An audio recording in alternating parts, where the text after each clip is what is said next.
Now we switch to the part related to awards because we had some challenge during the last year, and then we are very curious about what are the winners of the two challenges. The first one is the NASA Wind. The second one is the Geo for All Educators. So I'll ask Patrick.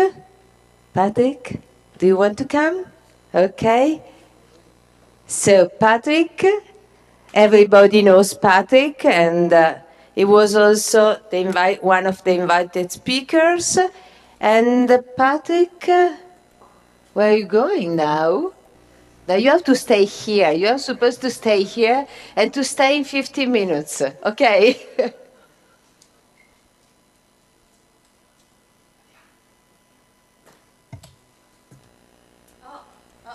What's happening now? What's happening now, Patrick? There is someone arriving. We have a present. As a GFOS Association, the Italian local chapter of OSGEO, is a small present for you as a representative of NASA, because we think that NASA is really involved in open source software and open data. So we're here for you, and thanks a lot for everything.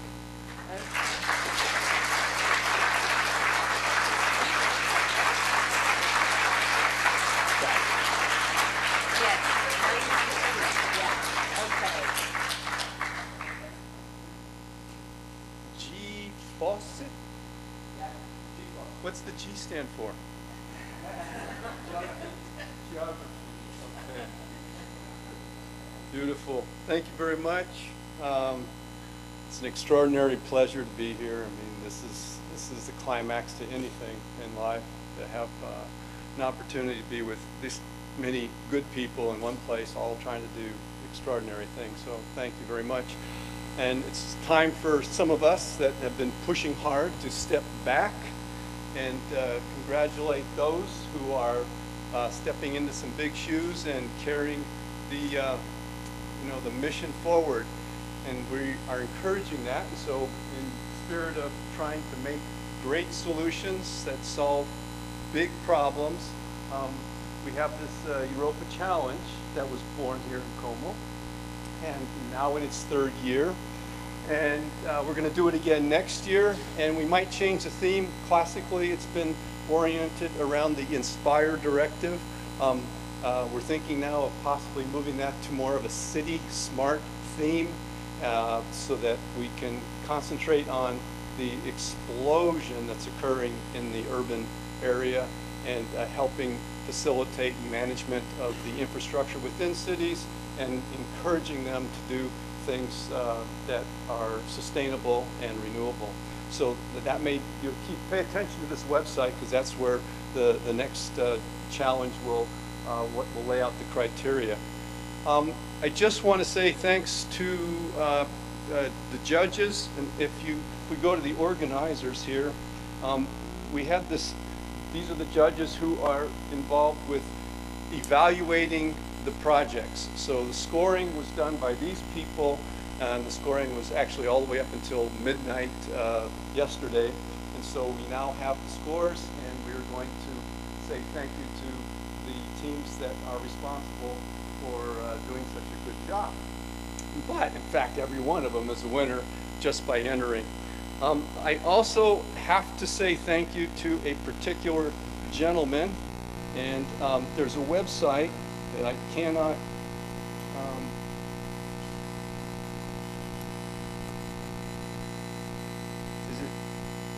I hope I'm typing this correctly. ISISfoundation.org. Is it?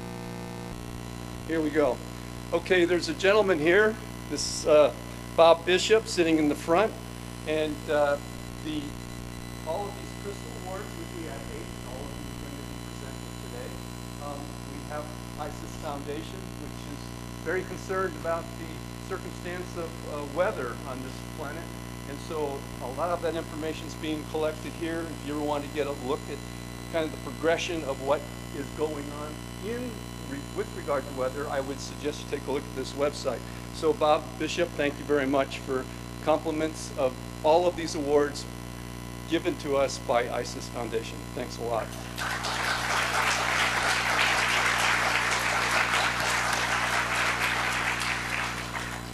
So we have two tracks. We have an academic track and we have a professional track.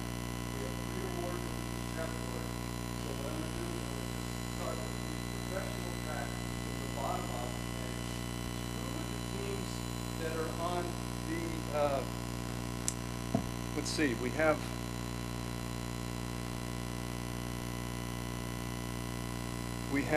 this one, and okay, we have 2 of the teams here that are on the professional track, and one of the teams is not. So I'm going to mention the 3rd place team for the professional track, and it was a late comer, but they have an extraordinary something you might be familiar with. Is anyone here from Catalonia? Nearby? Okay, you know the GBC folks? Okay, we're going to ask you to take one of these awards home with you because they are 3rd place winners for the professional track. So thank you very much for that.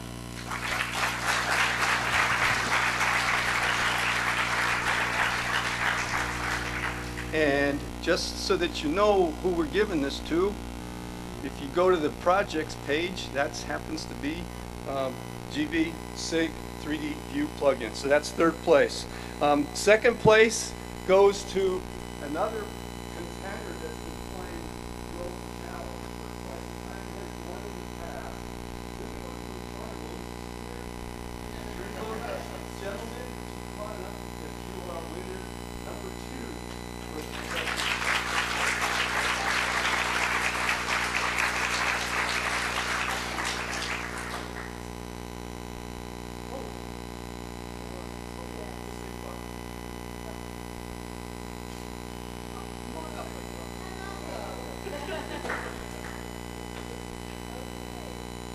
So, Gustavo and Nicola, thank you very much for the work you've done with the WWWOS app, which now if you're using Whirlwind, you now have OpenStreetMaps to actually have inside the Whirlwind application, which is a great start. And then it's Cynthia wants to manage their data. Gustavo, thank you very much. And you can thank Bob for this doing making this happen.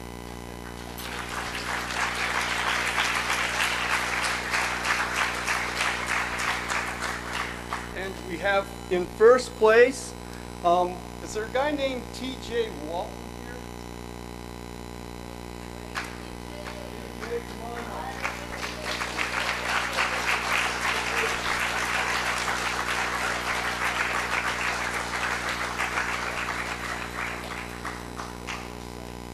So what we have is the wildfire management tool. This thing right here is what firefighters use to wildfire. When it's getting out of control, they got to know where the fire's going to be before it gets there, so they can be there and knock it down.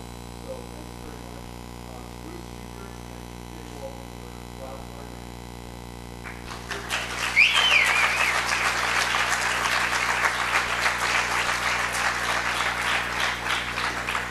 Okay, for the academic track, that is, there's 2 teams which are not here, so I'll be doing something special to get this to them. But one of them is GeoViz, and that's Denver University in Colorado. And it's interesting because it's Qing Liu and Junlin He and Professor Jing Li.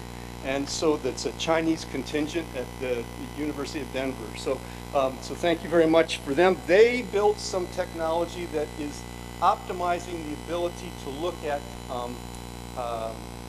what kind of data is it? It's net CDF data. So the kind of stuff that's coming off a satellite, it's like 3D with time. It's point cloud data. Trying to look at that data is very dense, it's very difficult, and so optimizing the ability to see that is now another technology that's available to be used in conjunction with Whirlwind. So they're not here, so I'll just tell them that you guys appreciated what they did for us. So that's for them, and then we have, I have one in a box for them.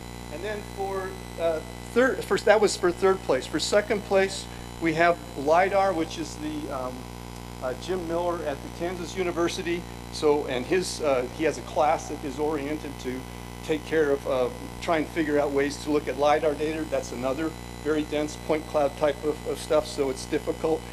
All this is open source. You'll find it here on the website. So now for the team that is here in the academic track, and it's a very unusual team because all of these people who participated past for the professional track, some people have been doing this stuff for years, and in the academic track, they're all university or postdoc. Here's a team that entered that was actually some high school kids. And these high school kids have actually produced something extraordinary. They were supposed to be looking at earthquake data with the magnetic field, a very sensitive magnetic field instrument in an XYZ coordinate. And it takes the data, it looks at the anomalies, it's able to point at the direction of what is expressed as an anomaly that actually is looking at the earthquake. And they built the instrumentation to do that. They built the software to interpret that. They built the server part that actually takes that data, the analysis to look at that data, to graph it, and then to put it up on the web all instantly. So data comes in, it's on the web.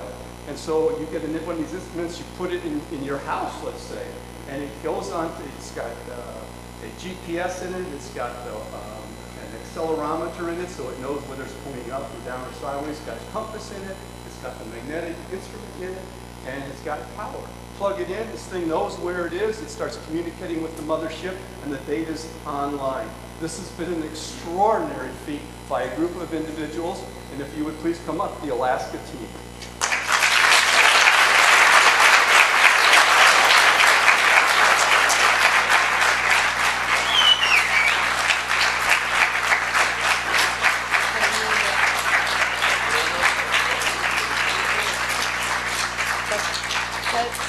Sorry, I'm searching for Fulvio Rinaldo and Baron Coben, and then Jeff, you have to come also. Where is Baron? Yes, because for the academic track, there is the crystal ball, but there are also some money, and so, or unless I take them. No, I'm joking. So let's. Let me introduce the people. Yeah.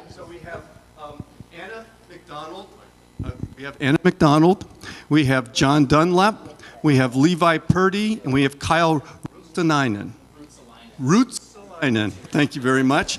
And their mentor is a finalist for the NASA Teacher in Space program, which is Ron Fortunato, a teacher, a lifetime teacher, master teacher, who's led this group to the accomplishment that they're achieving today. So thank you very much, all of you.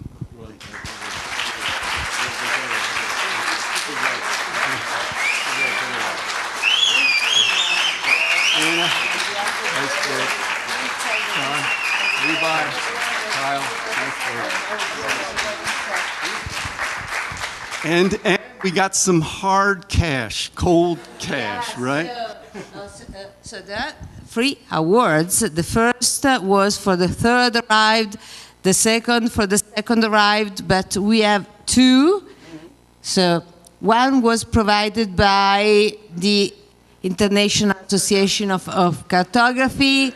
Yeah, the other one by the International Society of Photogrammetric and Remote Sensing. The third and the second, or the second and the third, because they're the same amount of money. So, but then there is the first one, which is provided by Osgeo, and so. Provided by you. Yes. And you are here, so Jeff, you can give them the awards.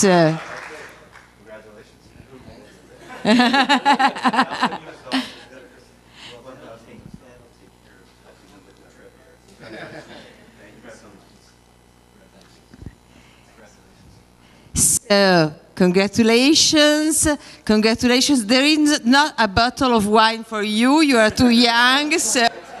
No, but congratulations, and thanks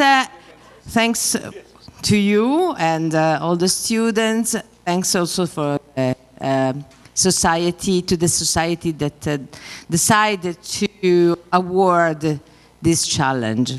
Okay. So thank you very much, all of you, and very rich and wonderful way to say thanks to a group of people who are doing things as a gift to us, and it's nice to be able to say something back to you. So thank you very much.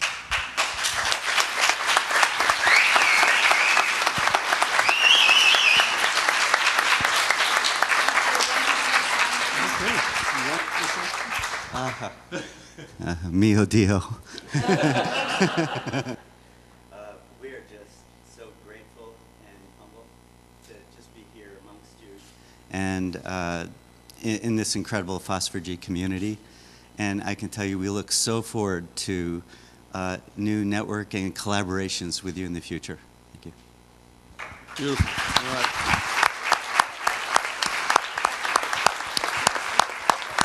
Okay. So that's that.